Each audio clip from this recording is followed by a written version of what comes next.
She actually called the cops on me during my coffee break. I'm talking 3 squad cars, sirens wailing, guns drawn, all barreling down my peaceful little dirt road, and all because HOA President Karen, her real name is Victoria Sterling, but if ever anyone deserved the title, it was her, decided my family's 60-year-old cabin was some kind of terrorist threat against her precious $3 million property values. She was live streaming the whole thing too, screaming into her phone for thousands to hear, warning that I was destroying the entire neighborhood. Yeah, that happened. But I'm getting ahead of myself here. Let me back up a sec. This was a perfect Saturday morning in Pine Ridge, Colorado.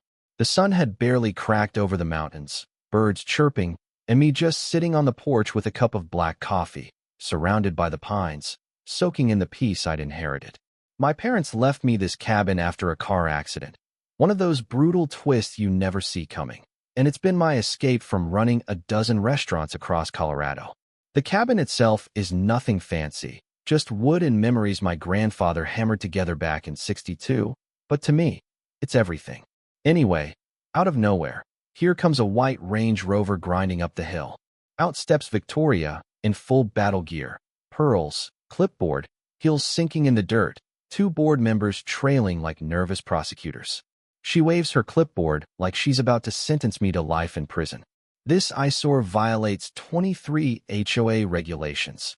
Paint color, architectural style, grass height, you name it.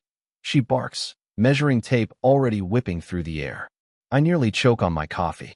Ma'am, this cabin's been here since 1962, before Sterling Heights existed. And for the record, it's not part of your HOA. She goes purple. Everything within 10 miles falls under community standards, she huffs. For context, this woman calls the cops like other people call for pizza. Last week, it was over a neighbor's grass being half an inch too tall. The week before, a dog barking after 8. Harold, my 78-year-old neighbor, jokes she gets Christmas cards from 911. I try to stay calm.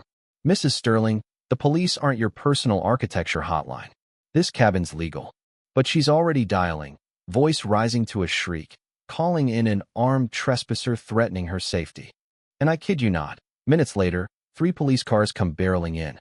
The cops, tired-looking but professional, check my papers, and one officer finally tells her, "Ma'am, this isn't HOA jurisdiction.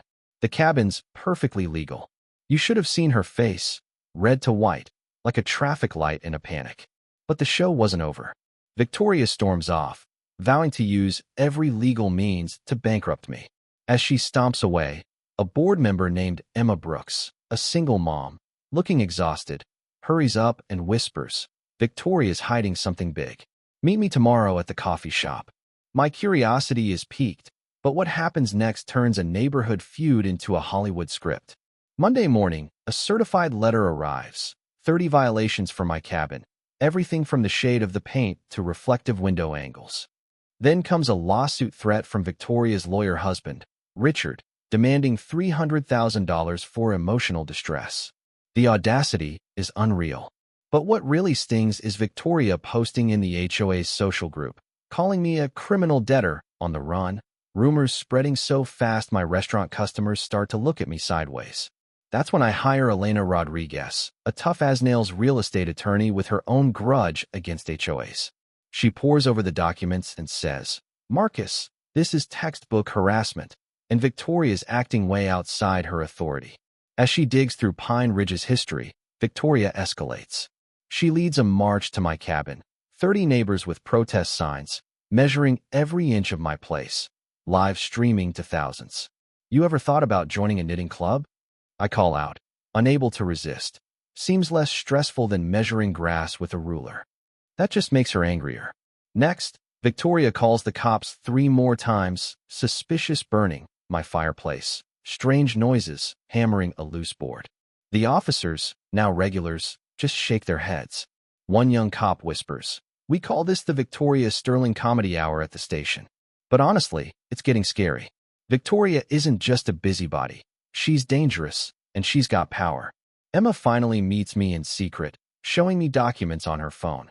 Proof that HOA fees have jumped 300% in 2 years, and she suspects Victoria and Richard are embezzling millions. She's found references in board meetings to valuable land, and my grandfather's name. That night, I dig through old family papers, finding a letter from 1965 where Grandpa wrote, "One day this land will be worth a fortune. Details safe until the time is right." Was he hiding something bigger than I realized? Just as I'm puzzling this out, Elena calls, breathless.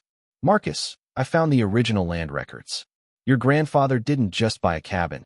He bought the entire Pine Ridge Valley. The land Sterling Heights sits on is leased, not owned, and the lease expires in 18 months. The implications hit hard. Thousands of homes, including Victoria's, are on land I own. Suddenly, Victoria's harassment makes sense. If she can force me out, maybe she can challenge the lease in court, steal the land before the truth comes out. The attacks escalate. She hires thugs to vandalize my cabin, burns my grandfather's rocking chair, and live streams the destruction to thousands. I escape into the woods, recording everything.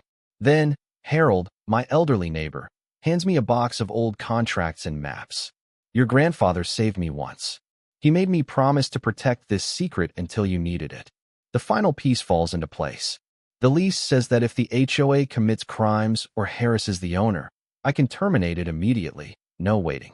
Elena brings the FBI, Emma exposes the embezzlement with files she's been collecting, and as Victoria tries to bulldoze my cabin herself on live stream.